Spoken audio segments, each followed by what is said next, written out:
Shalom, bienvenue dans ce live du 8 janvier 2023. Connectez-vous au Seigneur et connectez-vous aussi dans ce live. Et je crois de tout mon cœur que ce live pourra bénir une ou deux personnes. C'est notre leitmotiv.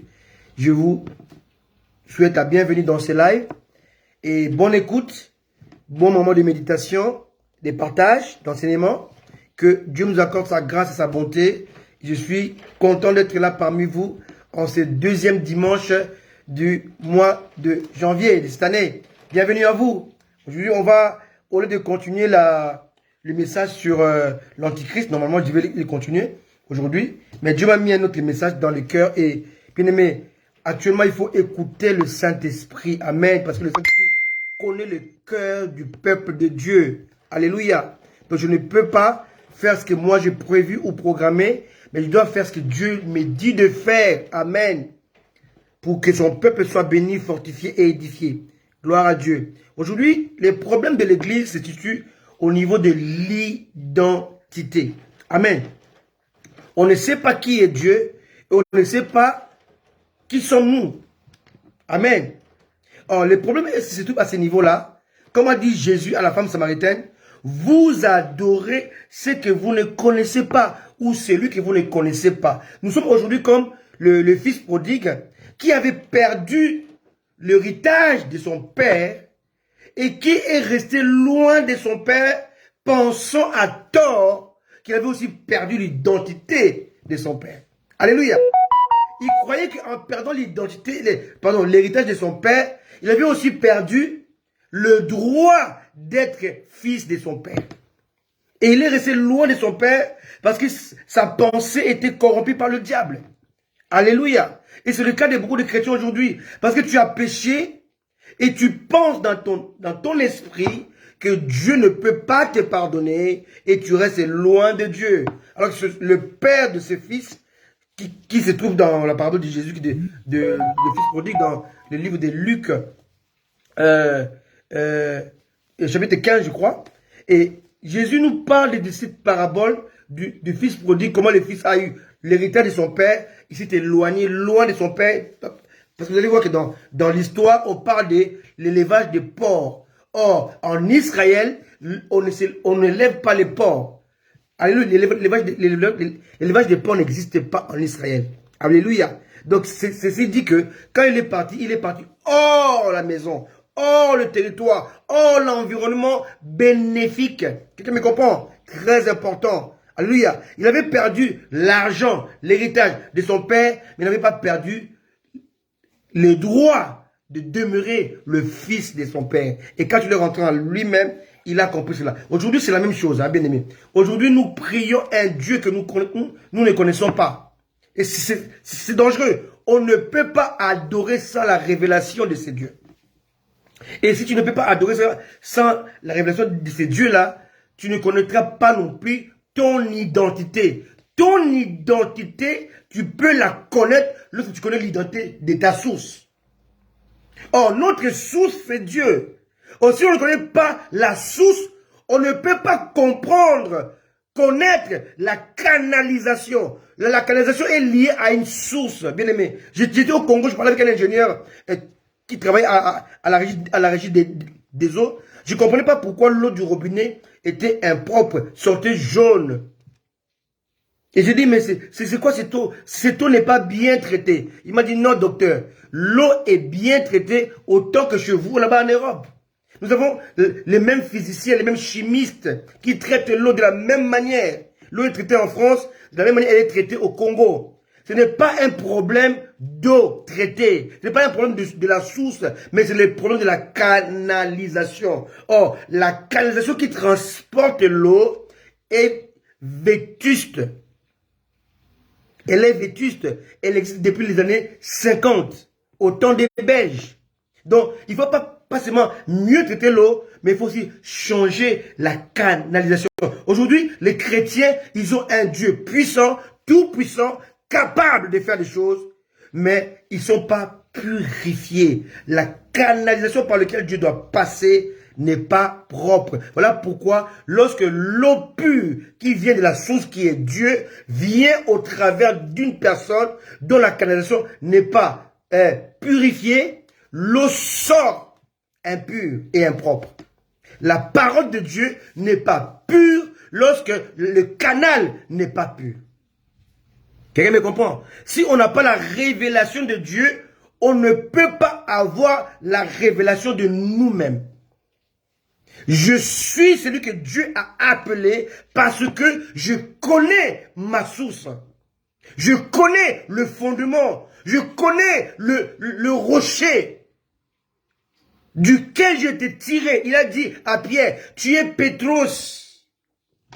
Mais sous c'est Pétra. Pétra, c'est le rocher. Pétros, c'est le caillou. Tu es le caillou issu du rocher. Tu sors de moi. C'est ça la source. Le rocher, c'est Jésus. Mais le caillou, c'est nous, c'est toi, c'est moi. Tu es Pétros, mais sur cette Pétra. L'église est bâtie non pas sur le Pétros, une personne, mais sur Pétra, le rocher qui est Christ. Donc il est très important de connaître d'où tu viens pour savoir où tu vas. Alors de ce fait, laissez-moi vous mettre un chant qui date de plus de 30 ans. Moi j'aime bien les vieilles choses parce que à l'époque quand les gens les chantaient, ils étaient consacrés plus comme aujourd'hui. Qui parle de mon identité. Alléluia, écoutez.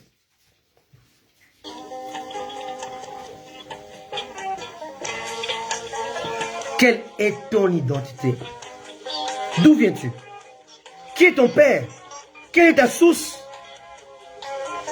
Alléluia. Alléluia. Reviens à la source. Reviens à la source.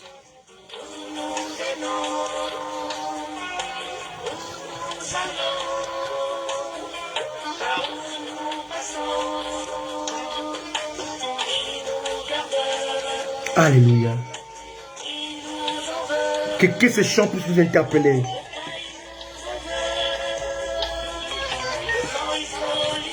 Avec quoi il est faux?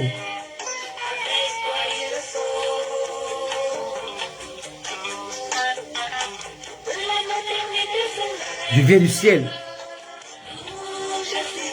Et je vais à la Nouvelle Jérusalem qui va descendre du ciel. C'est ça ma vie. Mais je suis passé par le sein maternel. Oh Dieu. Et je trouve un monde corrompu par le diable.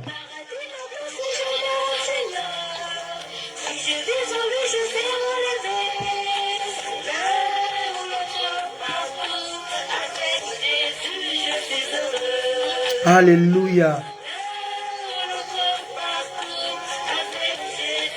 Qui suis-je? Un pèlerin, un passager.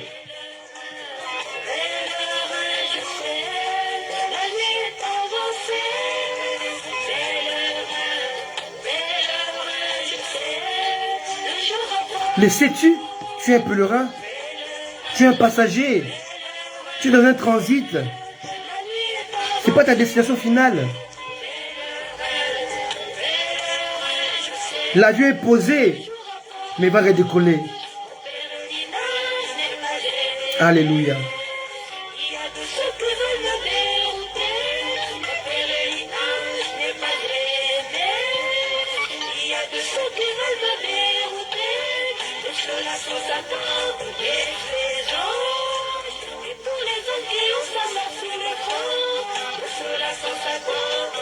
Satan, les anges et les gens qui travaillent pour l'Antichrist qui ont la marque de la bête.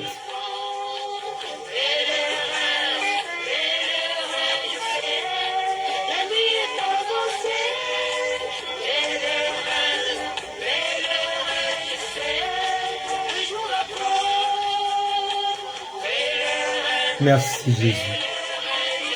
Tu es un pèlerin. Je suis un pèlerin. Donc le passager dans ce monde. Jésus revient nous chercher. Alléluia.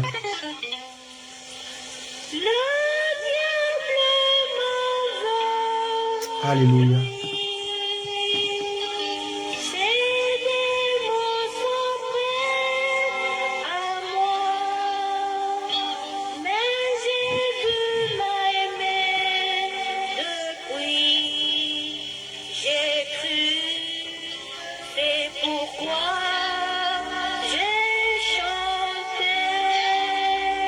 Quelle est ton identité? Tu la connais? Alléluia. Écoutez, mon identité, qui je suis? Alléluia, écoutez. Quelle est mon identité? Quelle est ton identité? Écoute. La réponse. Mon identité.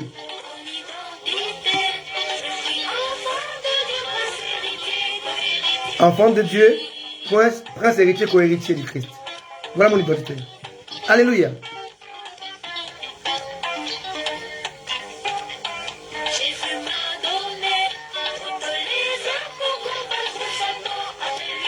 Tu ne seras pas surpris par l'épreuve. Dieu t'a équipé. Dieu m'a équipé. Pourquoi pleures-tu? Reviens à la maison. Reviens à la maison. Pourquoi triste? Tout est en toi. Pourquoi pleures-tu? Reconnais ton identité. Rentre à la source.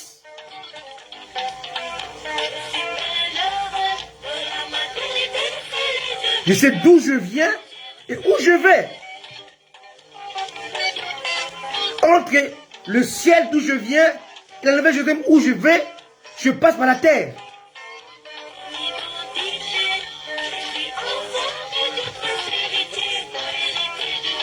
Et la terre est un lieu transitoire. Je suis un pèlerin.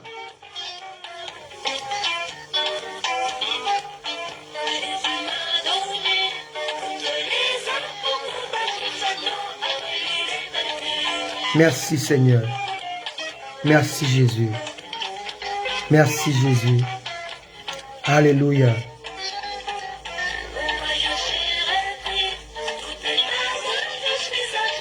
Ta tristesse, c'est l'ignorance. Alléluia. Le fils prodigue était triste. Il voulait manger même le repas de porc parce qu'il avait oublié son identité.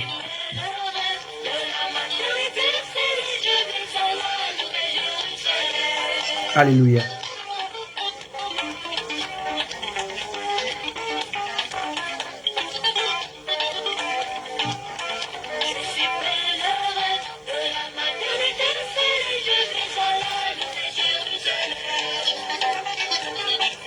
Bien-aimé, vous savez, dans ma maison, mon épouse a instauré un système parce qu'elle a moquetté toute la maison. Il y a la moquette. Quand on rentre chez nous, il y a l'entrée, il y a entre la maison et l'extérieur, il y a une entrée où on se déchausse, on enlève des chaussures. Quelqu'un me comprend? C'est sa loi de sa maison. Dieu aussi a sa loi dans sa maison. On doit se purifier pour entrer, pour pénétrer dans sa volonté, dans sa présence. Quelqu'un me comprend? Toute personne qui connaît notre maison sait qu'avant d'entrer, il faut enlever les chaussures. Mais toi qui connais Dieu, tu ne sais pas qu'est-ce que Dieu exige. Alléluia. Il y a beaucoup de choses qui t'échappent. Parce que tu refuses l'adhésion au principe de Dieu. Qui me comprend? Très important. Alléluia. Merci Jésus. Alléluia. On va écouter un deuxième chant. En attendant, connectez-vous. Partagez-moi ce live.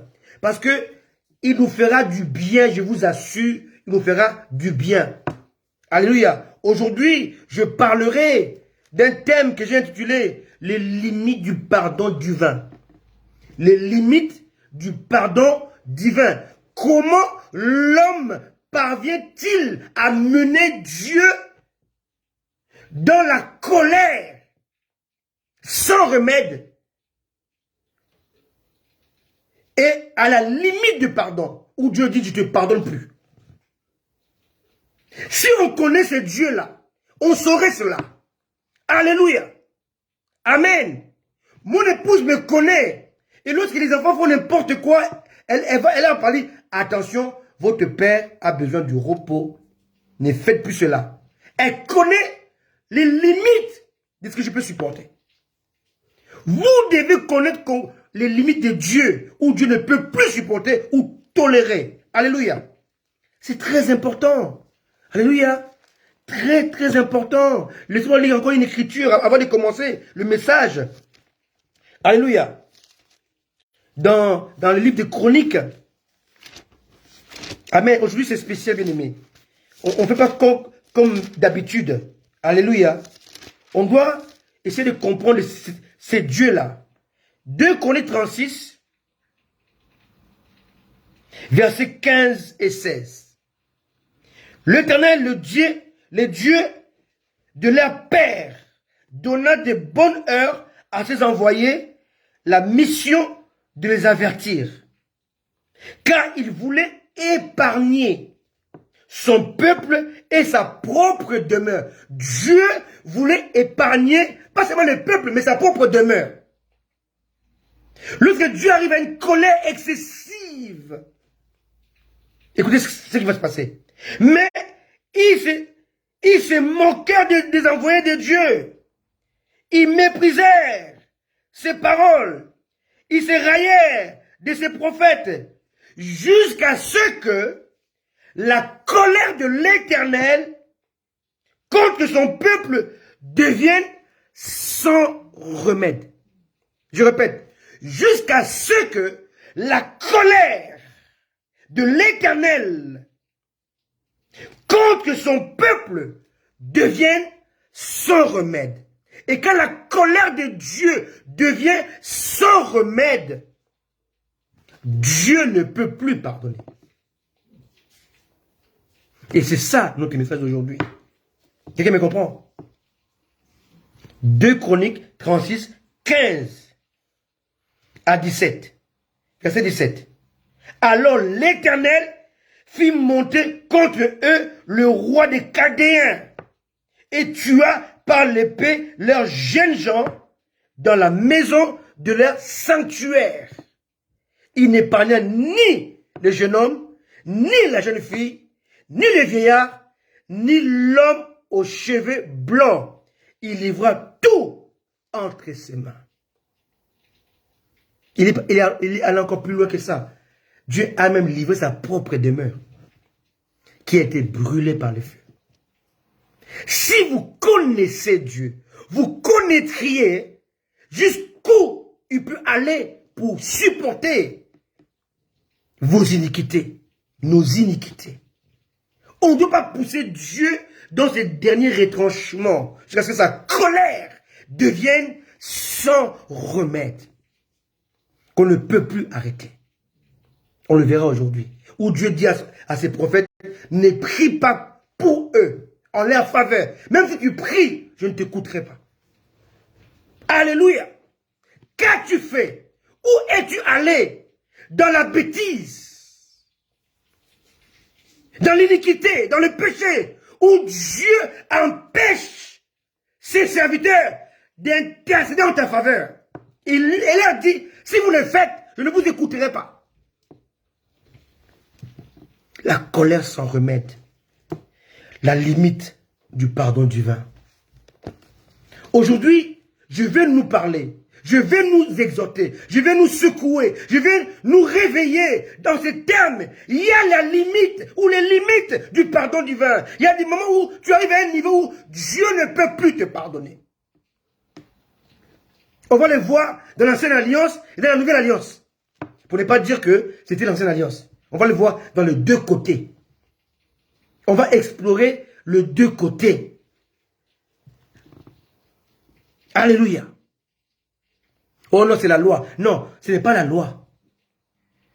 C'est la perception de Dieu. C'est la pensée de Dieu. C'est la conception de Dieu. C'est la démarche de Dieu. Peuple de Dieu, cessons de pousser Dieu à ses limites, dans ses limites, à pousser sa colère, à devenir sans remède. Il y a des gens aujourd'hui, ils ont choqué Dieu et Dieu les a abandonnés. Tu ne peux plus rien faire pour eux, malheureusement. Faites attention. Écoutons un deuxième chant avant de commencer notre message. Alléluia. Il est exalté. Est-ce qu'on peut l'exalter? Alléluia. Est-ce qu'on peut exalter ces grands rois, ces grands dieux? Alléluia. Qui nous a sauvés. C'est un chant qui dure 1 minute 50. Mais il est puissant. Alléluia. Alléluia. Il est super puissant. Ça chantait dans mon cœur toute la nuit aujourd'hui. Et j'aime bien les partager avec vous. Alléluia. Il est exalté. Allons-y. Il est exalté. Est-ce qu'il le connaît chanter avec moi?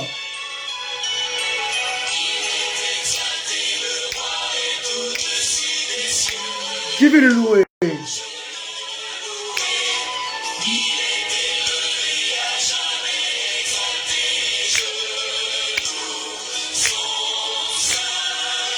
Il est Seigneur. Alléluia. Sa vérité. Tout l'univers se réjouit dans son Saint-Nom. Encore une fois, il est exalté. One more time. Encore une fois.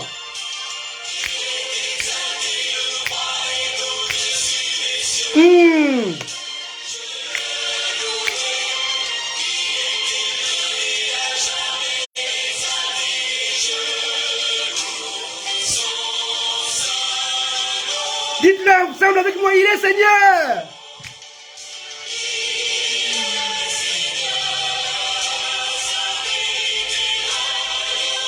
Oh Jésus.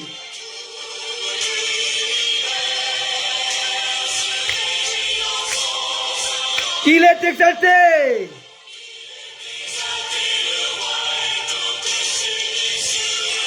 Oh Jésus, sois exalté.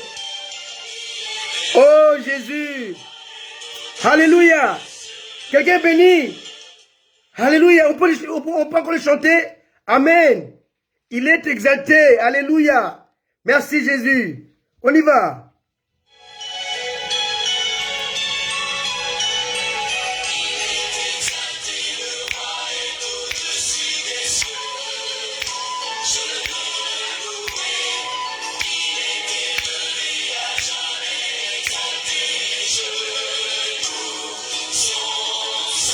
Dis-le, tu es Seigneur. Tu es Seigneur. Alléluia. Tu es Seigneur. Ta vérité régnera.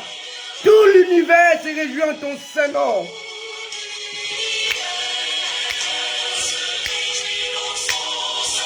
Tu es exalté. Tu es exalté. Le roi, tu es au-dessus de cieux. One more time. Encore une fois, chantons-le. Alléluia. Tu es exalté, le roi, au-dessus de cieux. Je veux te louer, Seigneur. Oh Dieu, tu es élevé, à jamais exalté. Je loue ton Saint-Nom, Jésus. Oh Dieu, élève ta voix, dis-le, tu es Seigneur, Jésus. Tu es Seigneur. Oh Dieu. Oh mon Dieu.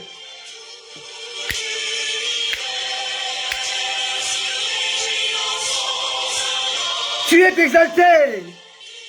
Alléluia. On reprend. Oh Seigneur.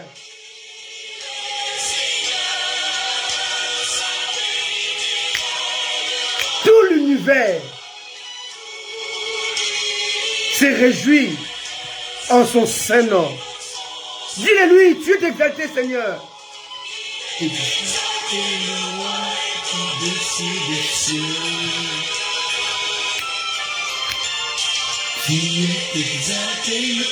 Tu es au-dessus de ma vie, Seigneur. Je te loue ce matin. Oh Dieu.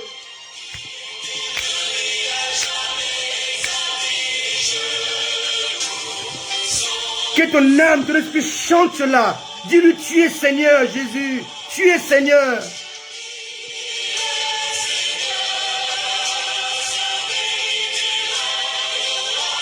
Merci, Jésus. Viens dans mon cœur. Viens dans ces lieux. Viens dans ma vie, Seigneur. Tu es exalté, Seigneur. Règne.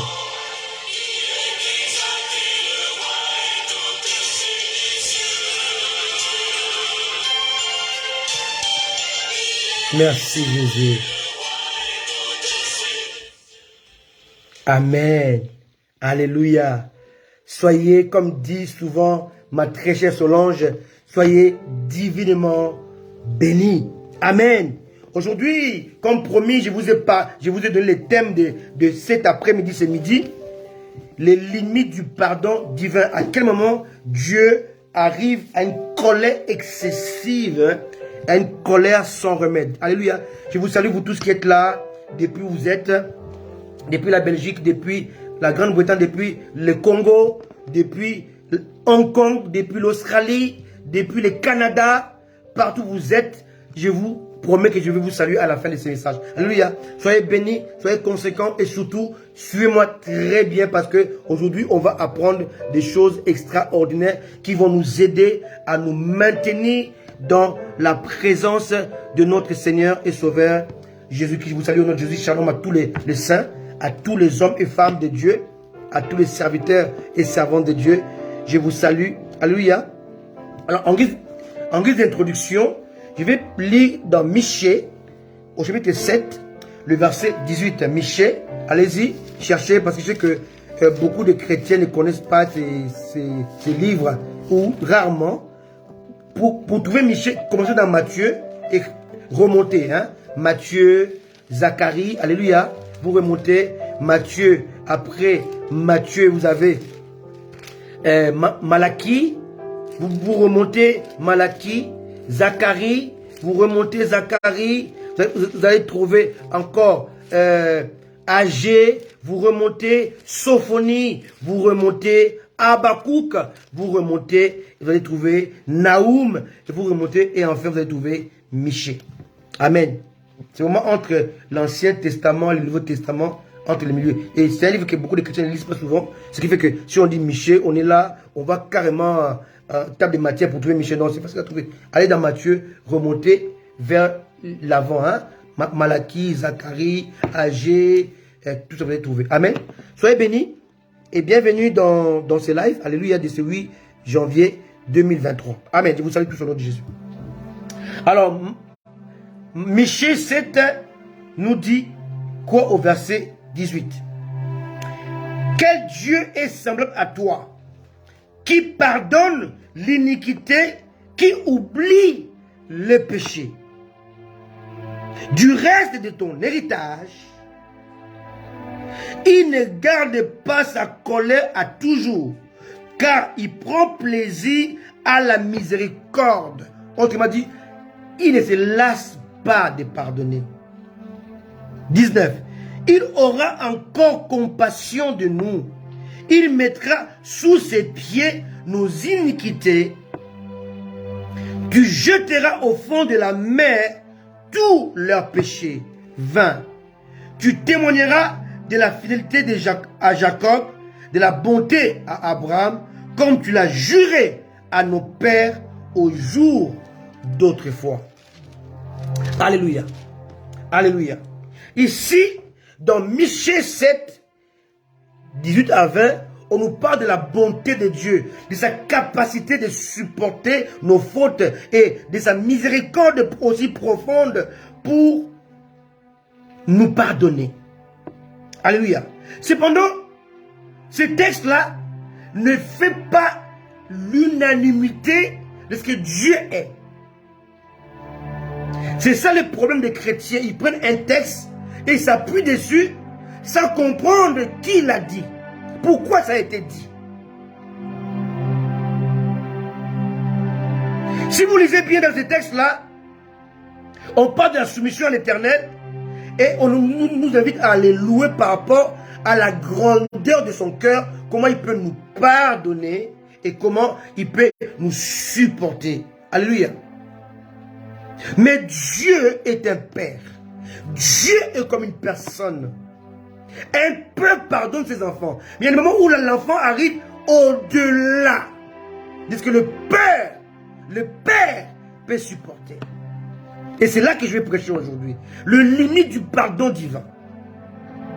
Le limite du pardon divin. À quel moment l'homme ou les chrétiens ou les saints arrivent au niveau où Dieu dit que sa colère devient sans remède. Comme nous avons lu ça au début de notre message de ce live.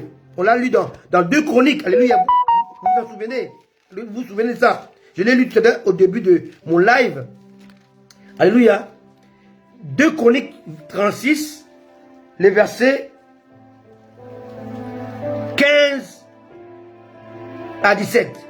L'Éternel, le Dieu de leur père, donna de bonnes heures à ses envoyés la mission de les avertir, car il voulait épargner son peuple et sa propre demeure dans son temple.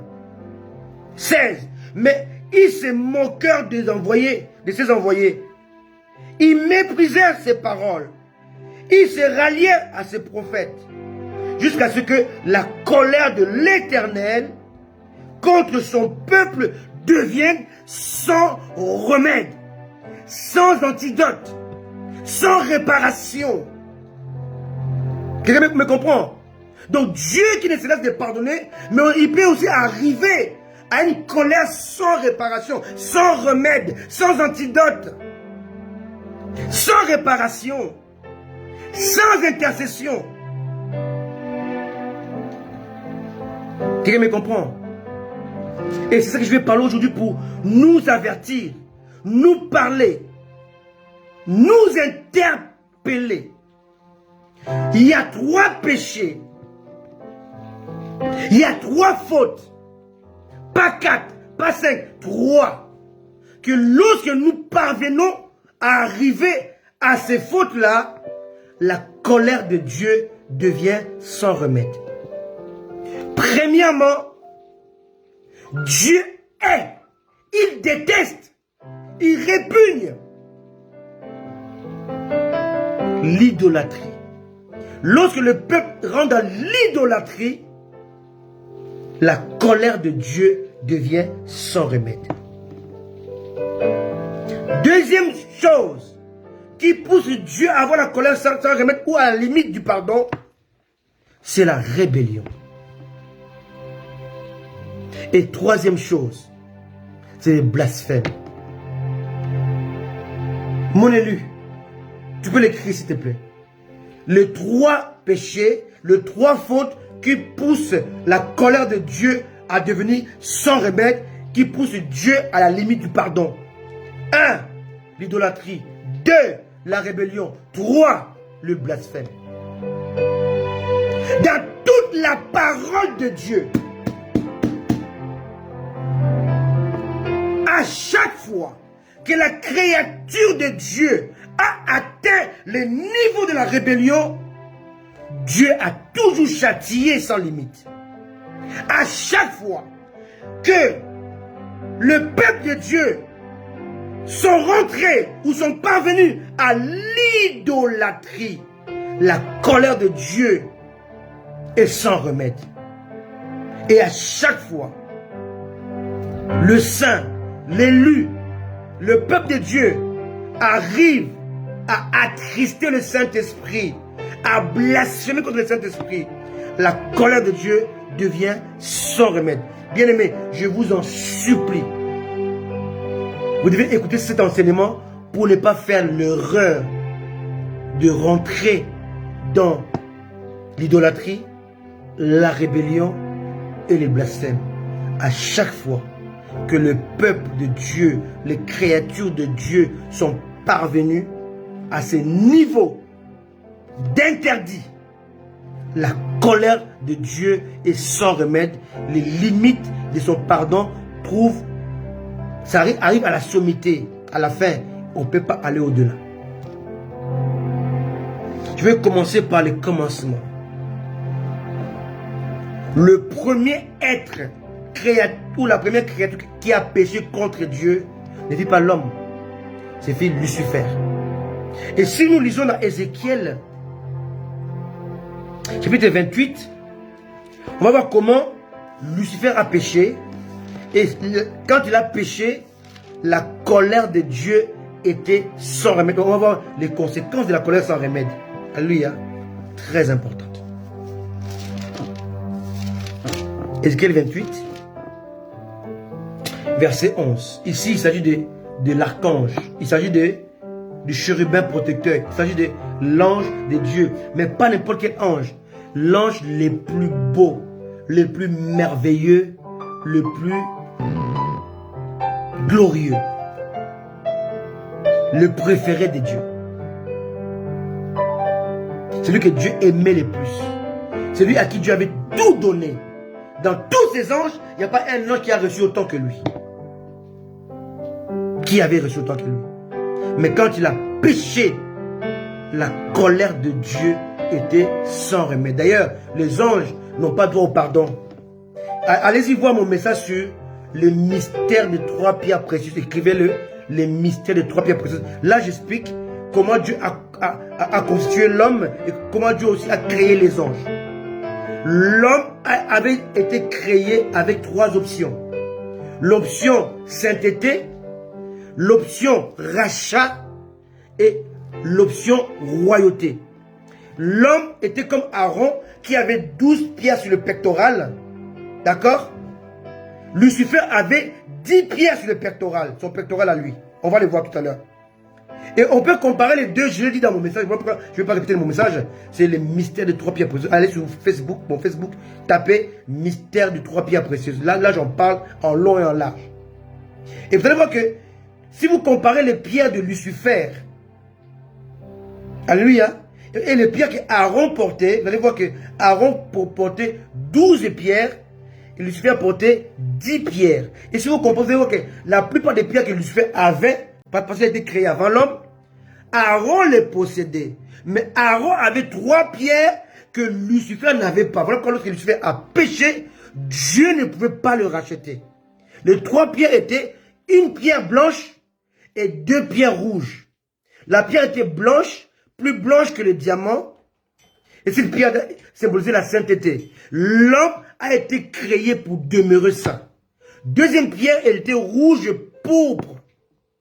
Qui veut dire l'homme a été créé pour être racheté. Et troisième pierre, deuxième pierre était rouge cramoisi, cramoisi, comme le sang, d'accord? Rouge cramoisi. L'homme a été créé pour être racheté. Troisième pierre était rouge pourpre, pour dire que l'homme a été créé pour régner. Je peux répéter? Et lui, je peux répéter?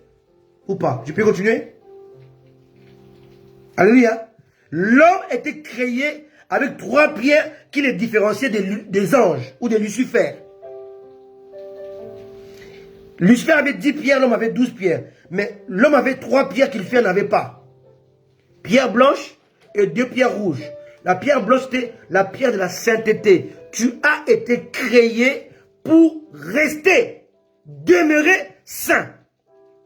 Deuxième pierre était rouge cramoisi, pour dire que tu as été créé pour être racheté. Troisième pierre était rouge pourpre. Rouge pourpre symbolise la royauté. Donc tu as été créé pour dominer, pour régner sur tes problèmes. Quelqu'un me comprend? Dieu t'a créé avec option domination. Voilà pourquoi il a créé Adam, il dit dominer. Mais pour dominer, il y a un préalable. Alléluia. Dieu doit vous unir. Il doit te bénir. Il doit te dire d'assujettir. Tu as un préalable. Il faut savoir comment assujettir pour mieux dominer. On ne peut pas dominer sans assujettir au préalable. On doit assujettir. Et ce n'est pas Dieu qui le fait, c'est toi qui le fais. Quelqu'un me comprend? Avant de dominer, il faut assujettir. C'est comme je te dis, je suis le chemin, la vérité et la vie. La vie est précédée par 2 options. Le chemin et la vérité. En d'autres termes, avant d'embrasser la vie, avant de rencontrer la vie, avant de recevoir la vie, tu dois emprunter un chemin. Et dans le chemin, tu dois rencontrer la vérité. Et c'est la vérité que tu vas rencontrer qui va enfanter la vie. La vie que tu as, c'est Jésus. Le chemin, c'est Jésus. La vérité, c'est Jésus. Mais c'est coordonné. Il n'est pas la vie la vérité, le chemin. Non, il est le chemin, la vérité et la vie. Je dois emprunter un chemin, rencontrer dans le chemin la vérité, embrasser la vérité pour enfanter la vie. De la même manière, on ne peut pas dominer sans assujettir. Comment fait-on pour assujettir? C'est trouver les moyens à notre disposition que Dieu a planté en nous. Et le fait de faire cette recherche-là, tu vas trouver en toi les capacités ignorées jadis qui vont t'aider à dominer. La domination est une conséquence, non pas une cause. Je domine parce que je connais la cause. Comment faire pour dominer? Pour dominer, il faut assujettir. Quelqu'un me comprend? Très important. Quand tu es dans ta vie, tu vois que la colère de Dieu s'acharne sur toi. Sache que la colère est devenue sans remède. C'est une conséquence. Il faut trouver la cause. Quelqu'un me comprend? Très important. Lisons Ézéchiel 28, verset 11. La parole de l'Éternel me fit adresser en ces mots. Fils de l'homme, prononce une complète sur le roi de Tyr. Ici, on a l'impression que Dieu parle à un homme. Mais on va le comprendre qu'il ne s'agit pas d'un homme. Verset 12b. Tu lui diras, ainsi parle le Seigneur l'Éternel. Tu mettais les sceaux à la perfection. Dieu montre comment il avait créé Lucifer parfait. Pour l'instant, on comprend qu'il s'agit d'un être humain, le roi de Tyr. On continue. Tu étais plein de sagesse, parfait en beauté. Adam, il était très beau, mais il ne pouvait pas égaler la beauté de Lucifer. Quelqu'un me comprend? 13. Maintenant, là, on va voir que ce n'est pas une question d'homme, mais c'est une question d'un ange. Verset 13. Tu étais en Éden. Donc, Lucifer a vécu en Éden. Avant l'Éden d'Adam. En Éden, le jardin de Dieu. Tu étais couvert de toute espèce de pierres précieuses. Toutes les pierres précieuses se trouvent dans la terre. L'homme est vu de la terre. Est-ce que vous comprenez? Alléluia. Dieu a pris ça de la terre pour le mettre dans Lucifer, mais Dieu a fait l'homme de la terre. Donc, les pierres précieuses appartiennent à l'homme, parce que les pierres précieuses sont tirées de la terre. Or, l'homme est de la terre. Suivez très bien. Des sardoines, des topazes, des diamants, des chrysolites, d'onyx, des jaspes, des saphirs, des scarboucles, d'émeraudes et d'or. Tes tambourins et tes flûtes étaient à ton service. Préparez le jour où tu fus créé. Quand Dieu créait Lucifer, il est créé avec des chants de louange, d'allégresse, avec des acclamations. Un ange créé avec la gloire. 14, là maintenant on voit que c'est pas un être humain. Tu étais un chérubin protecteur. Donc c'était un ange. Aux ailes déployées. Je t'avais placé et tu étais sur la montagne sainte, la sainte montagne de Dieu.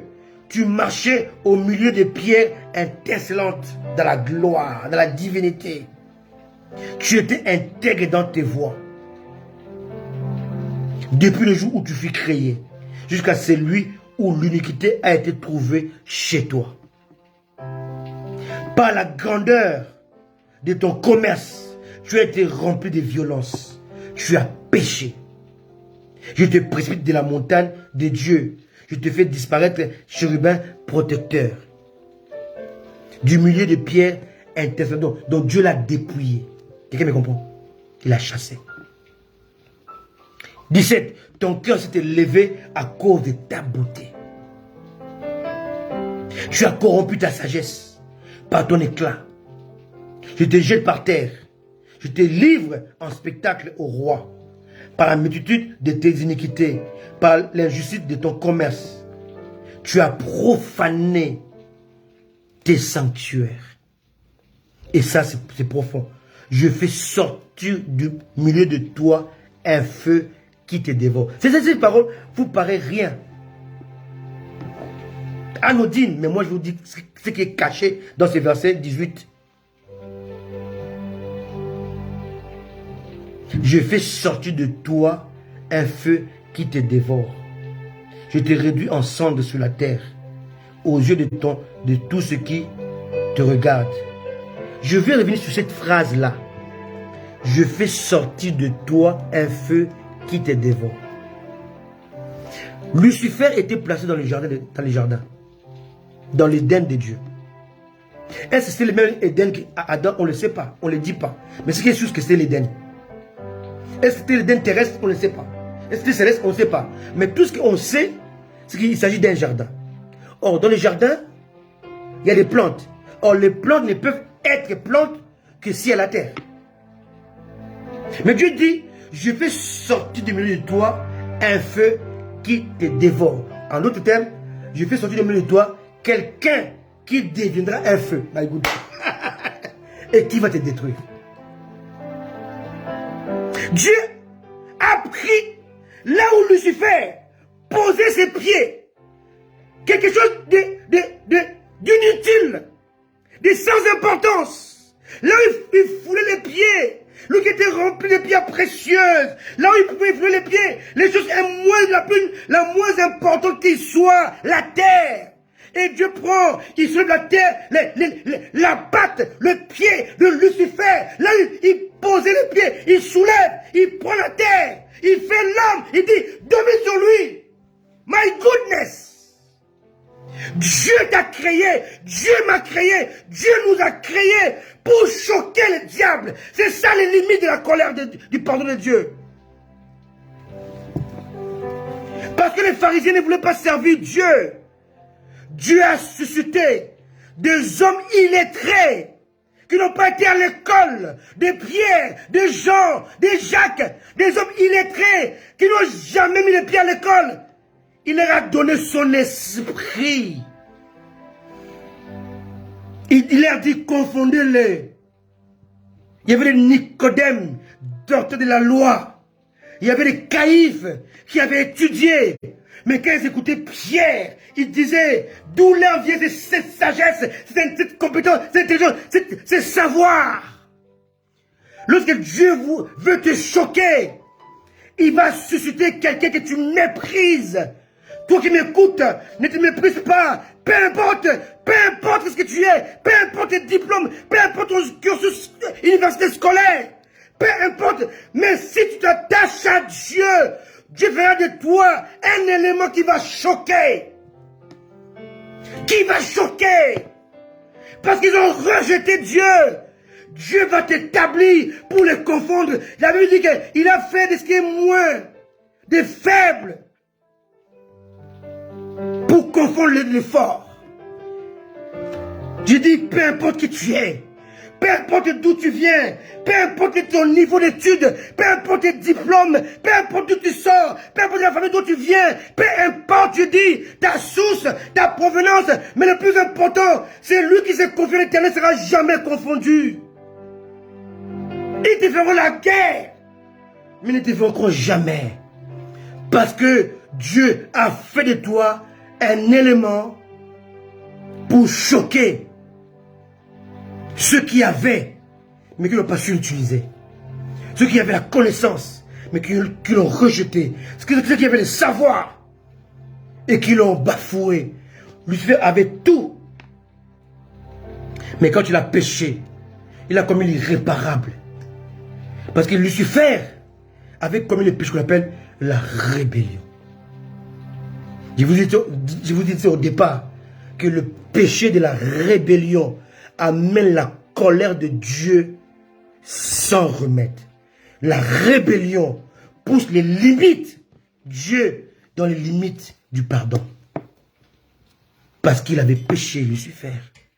Dieu a pris sous ses pieds, là où il foulait ses pieds, Dieu a pris la terre. Il a fait l'homme, il l'a rempli de son esprit, de sa connaissance, de son savoir, de ses capacités.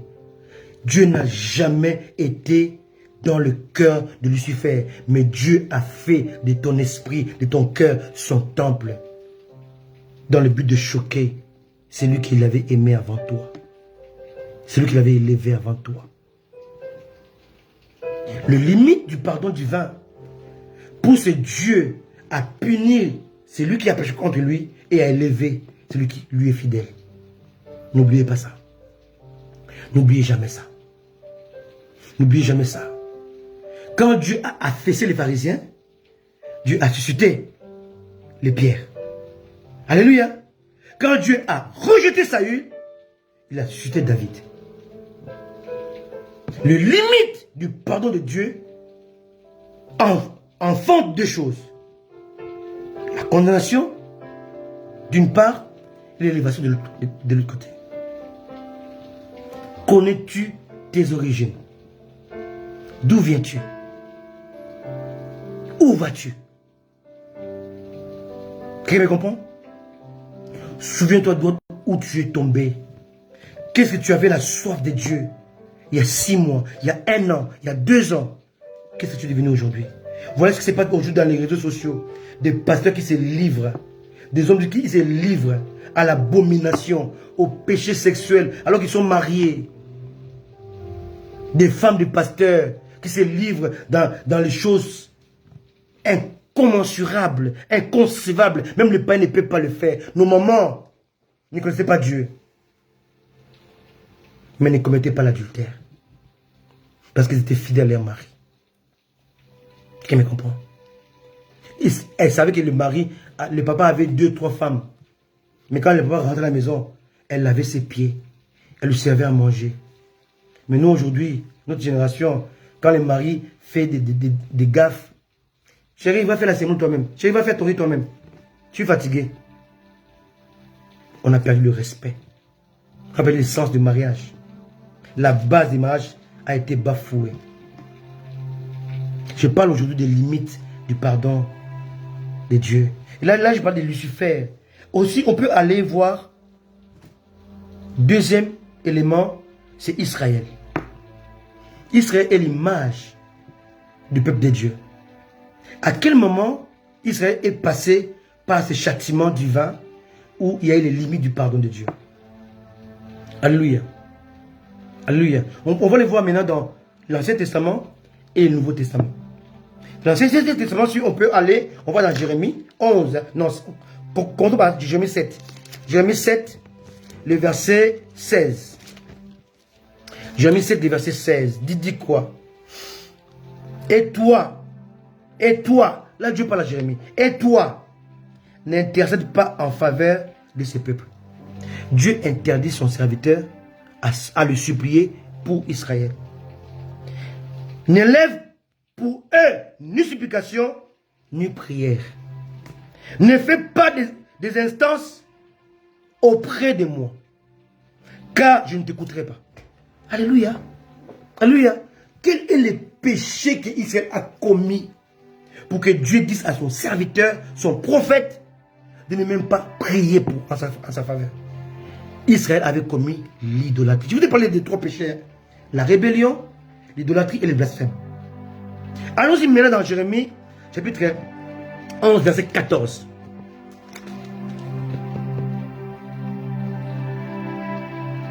Et toi, Dieu le répète, hein, et toi, Jérémie, n'intercède pas en faveur de ce peuple, n'élève pour eux ni supplication, ni prière, car je ne les écouterai pas. Quand ils m'invoqueront à cause de leur malheur, je n'écouterai pas. Alléluia. Quelqu'un me comprend? À cause de quoi? De l'idolâtrie. Allons-y maintenant dans Exode 32, verset 10. Amen. Et aujourd'hui, l'idolâtrie est rentrée dans l'église. Hein? Quand vous louez vos pasteurs, vous les prenez pour des dieux. Vous ne faites que ce. Il y en a même qui brûlent le photo de leur pasteur et ils boivent la cendre avec de l'eau. C'est l'idolâtrie. C'est l'idolâtrie. Exode 32, verset 10.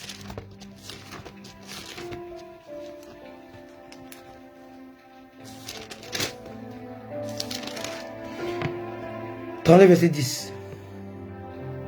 Maintenant laisse-moi. Commençons le verset 9. L'Éternel dit à Moïse, je vois que ce peuple est un peuple au cou raide. Maintenant laisse-moi, ma colère va s'enflammer contre eux. Je le consumerai, mais je ferai de toi une grande nation. C'est ce que je viens de dire. Quand la colère de Dieu arrive à la limite, d'un côté il a la fesse, de l'autre côté il les lèvres. Quelqu'un me comprend? C'est encore où nous avons la preuve ici. Je le consumerai, mais toi je ferai de toi une grande nation. Il continue, verset 11. Moïse implora l'Éternel son Dieu et dit, pourquoi, ô Éternel, ta colère s'enflammerait-elle contre ton peuple que tu as fait sortir du pays d'Égypte par une grande et puissante main et par une main forte? À cause de quoi? À cause du veau d'or. L'idolâtrie. Alléluia. Le peuple, lorsqu'ils sont rentrés dans l'idolâtrie, Dieu les a livrés. Il les a exterminés. Il les a détruits. La colère de Dieu est arrivée à ses limites. Voilà le thème d'aujourd'hui, les limites du pardon divin, où Dieu ne peut plus pardonner. L'idolâtrie. On peut continuer. Maintenant, on peut voir cela dans 1 Samuel, verset 16. 1 Samuel 16, verset 1. On va voir aussi. 1 Samuel 16, verset 1. L'Éternel dit à Samuel, quand cesseras-tu de pleurer sur Saül? Je le rejetai, afin qu'il ne règne plus sur Israël. Remplis ta corne d'huile et va, je t'enverrai chez Isaïe, Bethlémite, car j'ai vu parmi ses fils, c'est lui que je désire pour roi. Quand Dieu rejette l'un, il élève l'autre. Quand il affaisse l'un, il élève l'autre. Si Dieu a suscité l'Église, parce qu'Israël a fauté, a péché contre lui. L'Église est comme Adam qui a été créé pour choquer Satan, Lucifer. L'Église a été suscitée pour choquer Israël. Pour le dire dans Romains, Dieu vous a greffé pour susciter la jalousie, pour le ramener à lui. Alléluia. Bien-aimés, que personne ne vous trompe. Il y a des péchés impardonnables. Il y a la colère de Dieu sans remède. Il y a les pardons sans limite. Il y a les limites du pardon de Dieu. Il y a un moment où Dieu arrive aux limites de son pardon. Il ne peut plus pardonner. Je peux encore vous le prouver dans le Nouveau Testament. Allons-y. Hébreux 6. Alléluia. Hébreux 6, verset 1 à 8.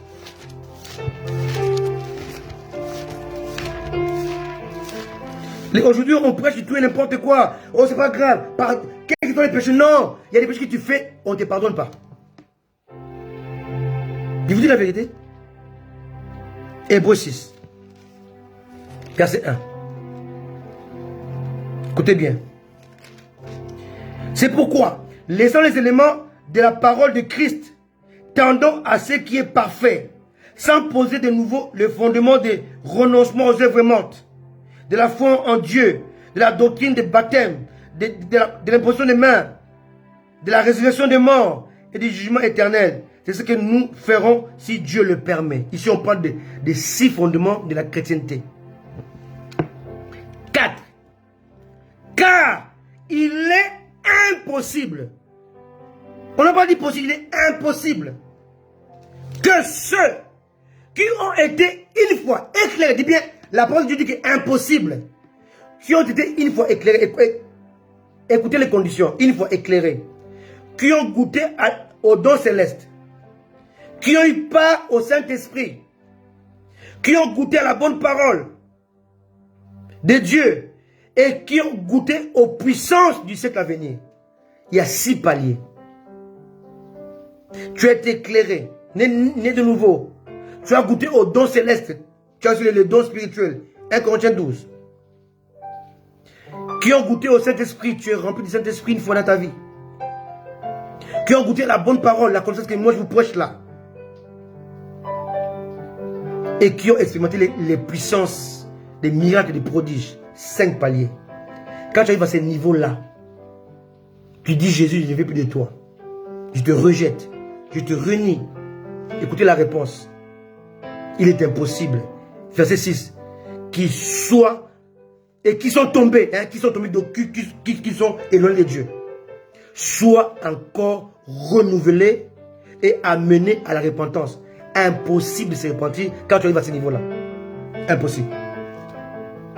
Donc les personnes qui pensent qu'il a prêché pendant 20 ans, 30 ans, et bien aimé, il commence à faire l'adultère, à coucher avec des femmes de gauche à droite, à engrosser les femmes, et puis mentir, aller trouver la magie. Impossible de revenir. C'est pas moi qui le dis, c'est la parole de Dieu. Et crainte de Dieu. Et cette crainte, il faut lire de telles paroles.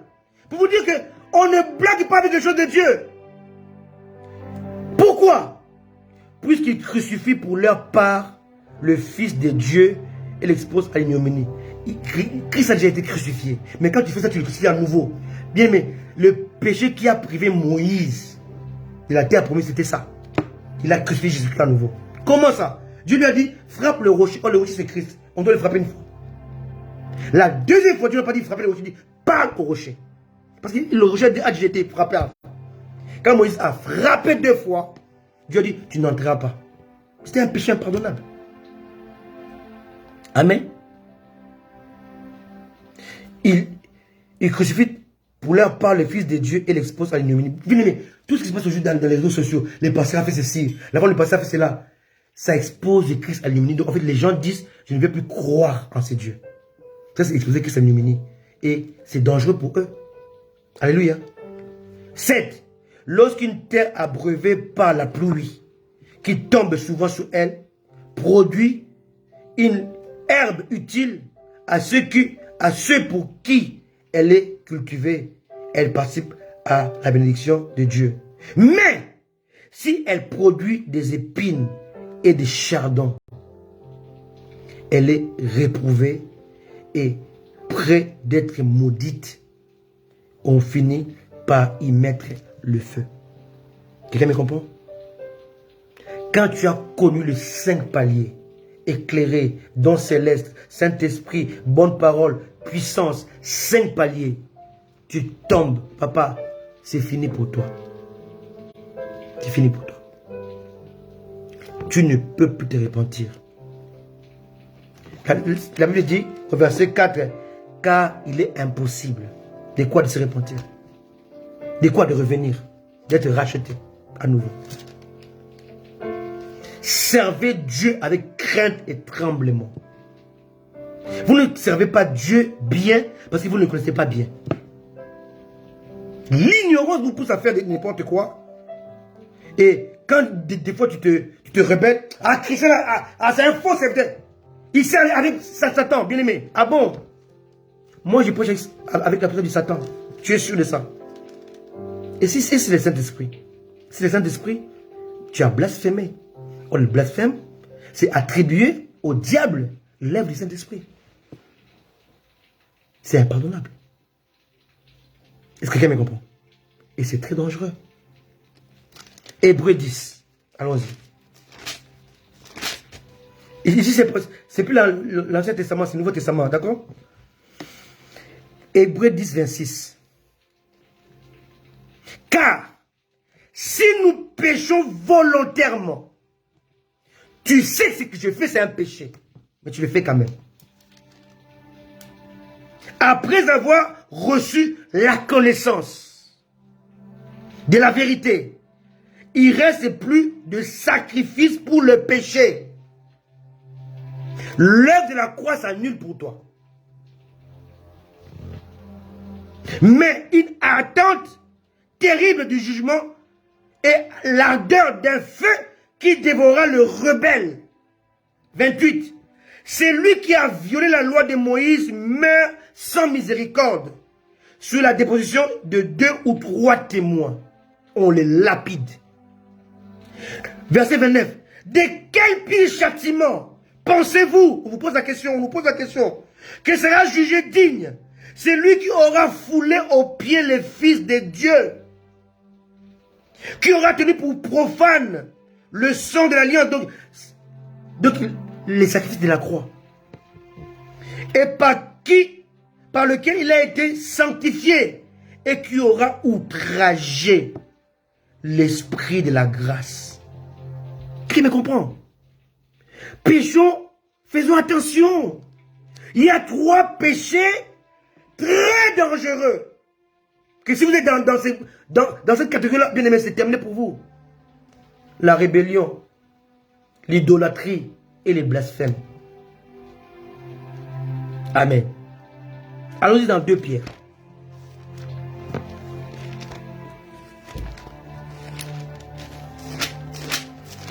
À partir d'aujourd'hui, vous allez prendre la vie chrétienne au sérieux. Nous allons prendre la vie chrétienne au sérieux. Alléluia. Alléluia. Allons-y dans 2 Pierre. 2 Pierre 2, 19. D'accord?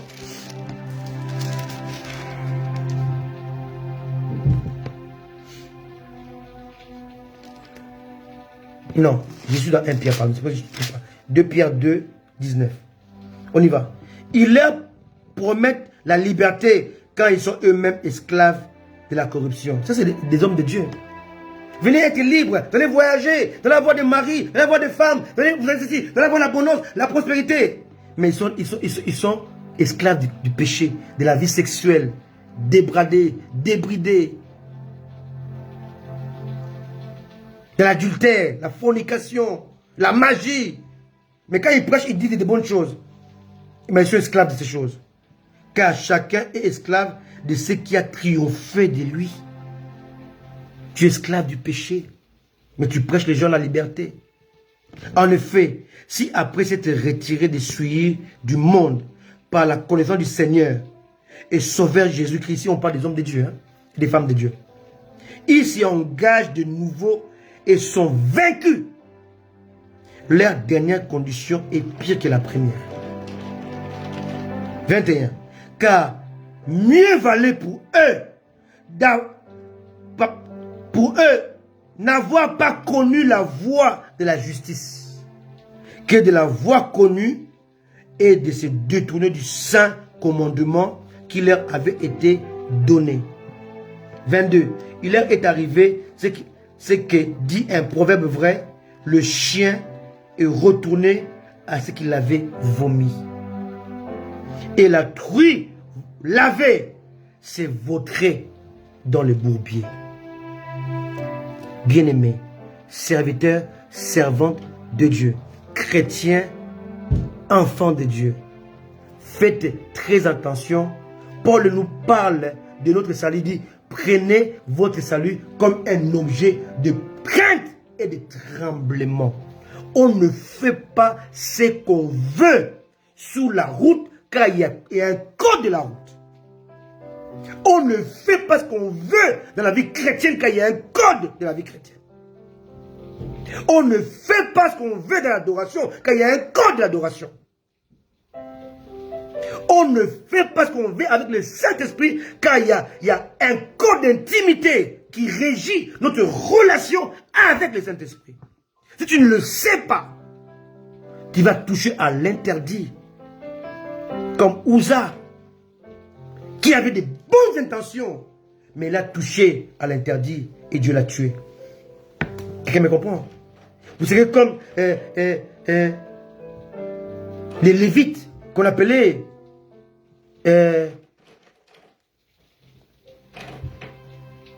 qui entouraient Moïse, Dathan, Corée, Abiram.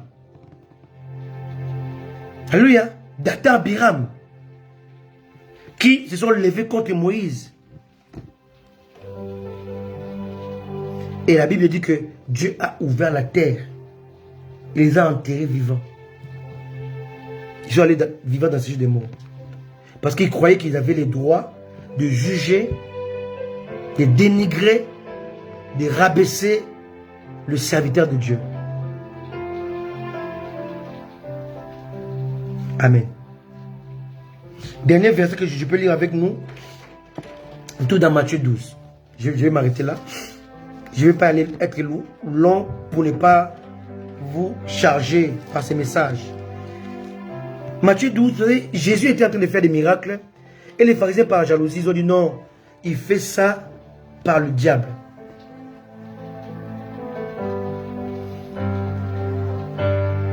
Matthieu 12, 24. Les pharisiens ayant entendu cela disaient, dire, cet homme ne chasse les démons que par Belzéboul. Oh, Belzéboul, c'est le nom de Satan. Hein?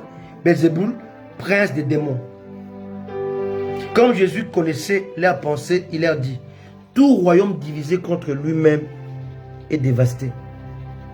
Toute ville ou maison divisée contre elle-même ne peut subsister. Bien aimé, si cette parole est vraie, vous croyez que votre assemblée peut continuer à exister avec vos divisions, avec votre haine?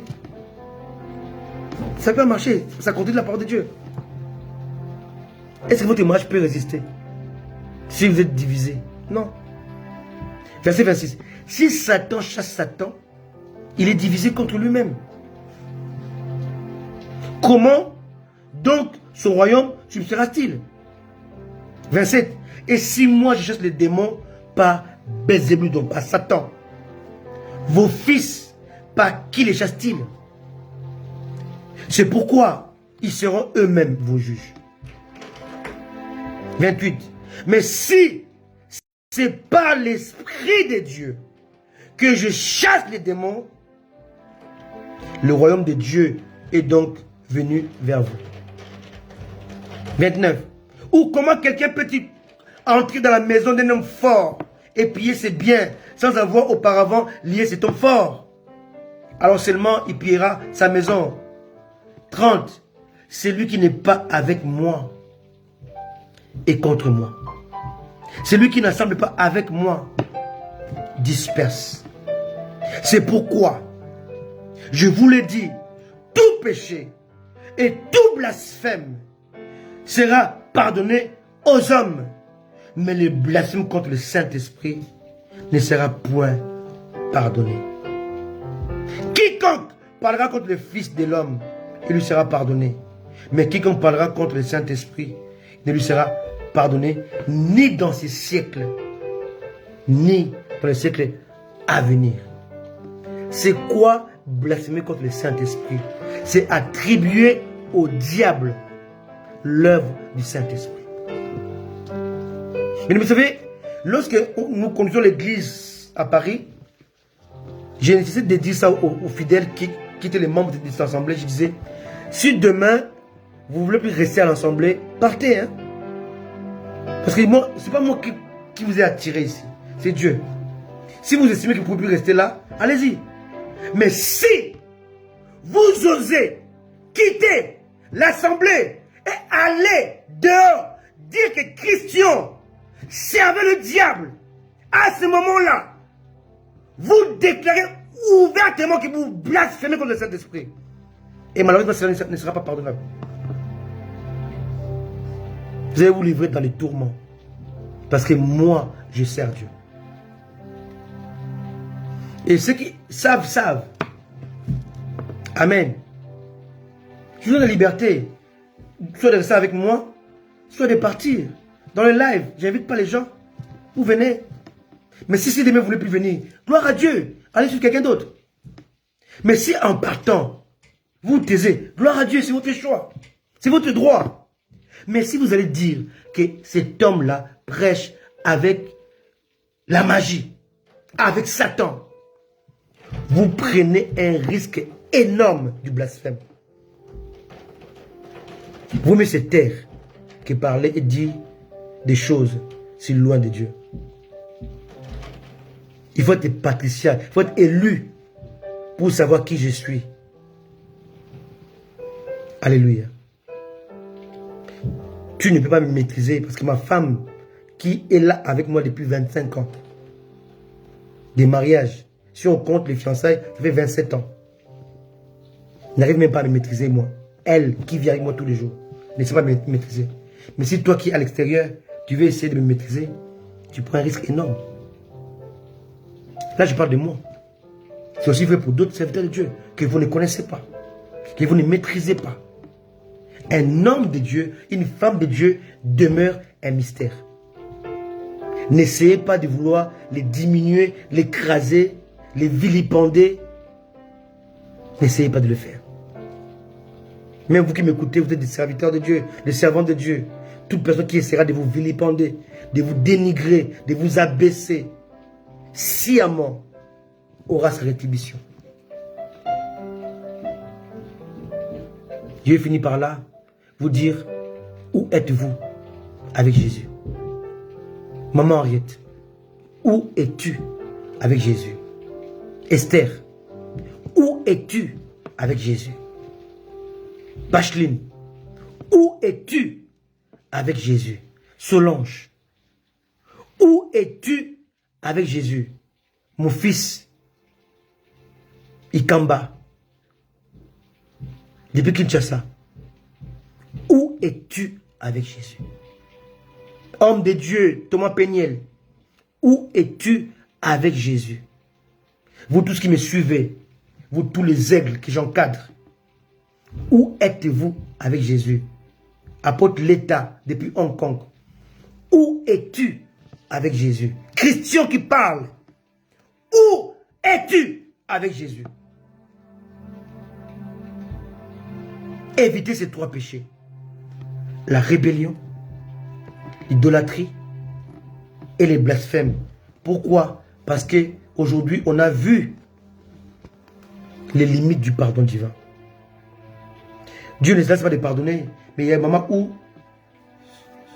sa colère devient sans remède et le pardon atteint ses limites. Où le châtiment prend le dessus. Jésus dit dans Matthieu aux gens qui seront des fossoyeurs, il dit, allez dans le feu éternel, préparé pour Satan et ses anges. Je veux que vous puissiez comprendre cela. Le feu éternel a été préparé pour les esprits angéliques, pas pour les esprits humains. Or, dans la constitution de l'être créé par Dieu, Dieu sait qu'est-ce qui ne peut pas résister. My goodness. Satan sait que, pardon, Dieu sait que Satan ne peut pas résister à la foi. La foi est plus puissante que Satan. La matière avec laquelle Dieu a créé Lucifer, devenu Satan, ne peut pas résister à la foi. Voilà pourquoi il a dit, résistez-lui avec une foi ferme. Écoutez-moi très bien, et je finis avec cette phrase. Le bois est fort, mais le feu peut l'embraser. Le feu est fort, mais l'eau peut l'éteindre. L'eau est forte, mais le vent peut l'agiter. Le vent est fort, mais la montagne peut lui résister. La montagne est forte, mais Jésus peut l'aplanir. Où es-tu avec Dieu? Que Jésus soit de ton côté, pas contre toi. Si tu es la montagne, il t'aplanira. Si tu es le vent, il te maîtrisera. Si tu es le feu, il t'éteindra. Si tu es l'eau, il t'agitera. Si tu es le bois, il t'embrasera. Il n'y a pas au-dessus de lui. Reviens à Jésus. Si Dieu permet que tu écoutes ces messages, parce que tu n'es pas encore atteint ce niveau, c'est pour que tu fasses attention. N'aie pas parler vite. N'aie pas juger vite. De te maîtriser. De revenir à la source. Joël. Prophète Joël. Depuis Goma, mon fils, homme de Dieu, je te bénis. Toi et ton épouse. Soyez bénis, équipés, comblés, irradiés, aiguisés. Que cette année, soyez une année de révélation. Parce que Dieu voit ce que vous faites comme sacrifice. Malgré la souffrance de ces pays, à Goma, malgré la guerre, vous êtes là présent pour suivre, pour être équipé par ces messages.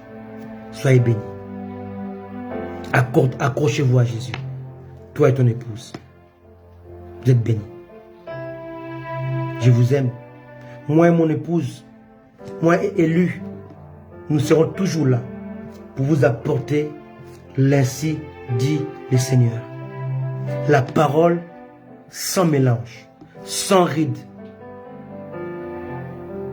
sans ajout, sans mixage, mais pure, qui parle au cœur, qui parle à votre esprit et qui vous ramène à Jésus. Alléluia. On va écouter un chant que nous connaissons tous et on va prier, Seigneur. Alléluia. Soyez bénis. Alléluia. Alléluia. Dans ce chant, Pachine va aimer et lui va aimer. Mes filles vont aimer. D'autres, vous n'allez pas comprendre peut-être les paroles, mais votre cœur, alléluia, va comprendre. Parce que votre cœur comprend toutes les langues. Alléluia. Suivez simplement et savourez. Alléluia. Dieu vous aime. Rendez-vous donné dimanche prochain. Dans le même endroit, même lieu, avec la même atmosphère, la présence de Dieu. Esther, sois bénie pour ta présence. Soyez bénie pour tout ce qui est là. Maman Henriette, ma maman qui m'a élevé, sois bénie. Pacheline, sois bénie. Reviens à ton premier amour, maman Pacheline. Alléluia. Cette chanson que tu aimes beaucoup, écoute. Revenons à Jésus. Bon dimanche à tous. Méditez ce chant. C'était les limites du pardon divin. Merci Jésus. Approche-toi de Dieu. Mets-toi à genoux, incline-toi. Prosterne-toi devant lui. Il est Dieu. Il te parle par ces chants. Donc tu ne comprends pas les mots, mais ton esprit se dilate et comprend la puissance de l'amour de Dieu.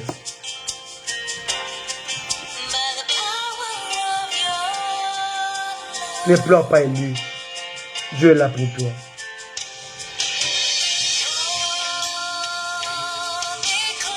Dieu regarde tes enfants. Accepte de marquer leurs fautes, Seigneur. Purifie-les, oh Dieu. Purifie-les. Draw me to your side. Amène-les à tes côtés, Seigneur. Ils sont là pour toi, Seigneur. Oh Dieu.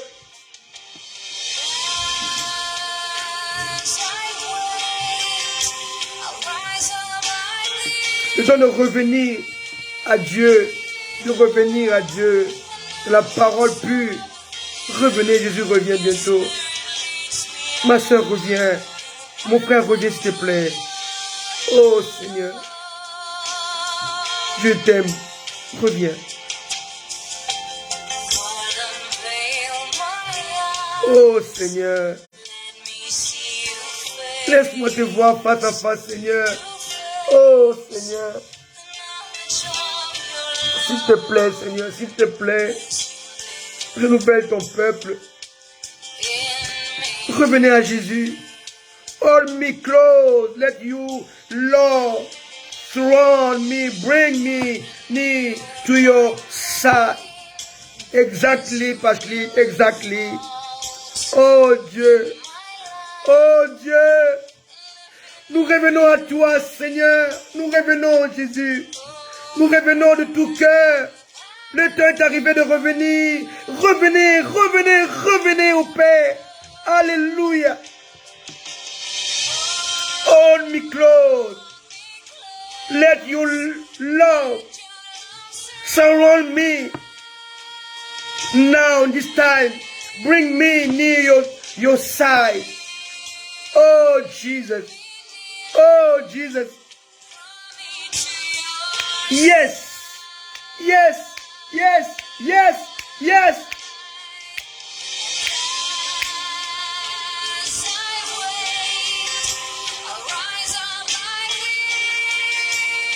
Je prends la vol comme de l'aigle. Yes.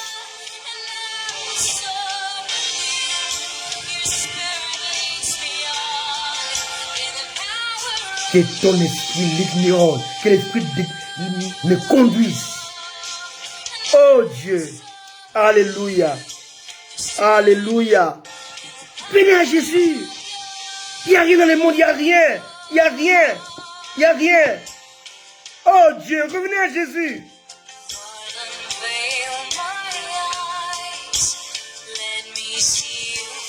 Il n'y a rien dans le monde, il n'y a rien. Il n'y a rien, revenez seulement à Jésus. Oh Dieu. So wait. Yes. Écris les Pacheline. Oh, c'est beau. Écris ces paroles-là que les gens retiennent. Alléluia. Renouvelle mon intelligence. Je ne sais pas te voir. Tu vois mal. Je vois les hommes comme des arbres. Ma vue, ma perception est déformée. Je veux mieux voir ces dieux. Quel chant, quel chant, quel chant, quel merveilleux chant. Oh Dieu.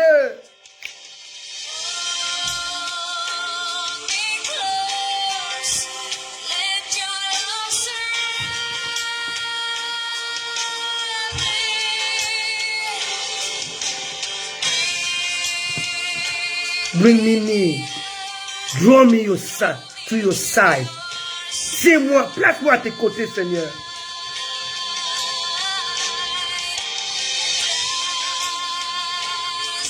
As we rise like eagle.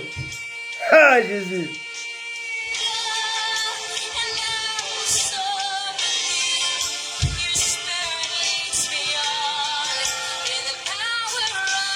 Your spirit lead me on. Jesus. Soyez bénis. Ciao. À dimanche prochain. Shabbat. Je vous aime.